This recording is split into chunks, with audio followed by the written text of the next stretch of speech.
Bu tarozi shunday muhim narsaki, qiyomatdagi tarozini og'ir qiladi, seni bu dunyodagi, ya'ni tarozini og'ir qiladi. Palla ikkita. Yaxshi amallar qo'yiladi va yomon amallar qo'yiladi va buni og'ir qiladi yaxshi tomonini, yaxshi chiroyli amallar.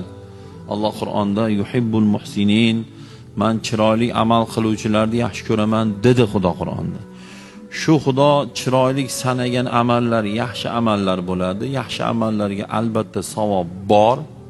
Xolis bo'lsa albatta, xolis bo'lsa. Xolis bo'lmasa namozga ham savob yo'q, hajga ham savob yo'q. Xolis bo'lmasa nabarot gunoh bu. Alloh shunaqangi chiroyli yaxshi amal qiluvchilarni yaxshi ko'raman deyapti. Akalar, endi savol ma'noda tushuntirish.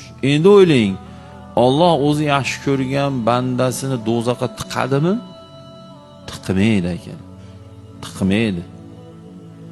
Xudo yaxshi ko'rish uchun bitta muhsin bo'l deyapti. Erkak, ya'ni yaxshi amal qiluvchi.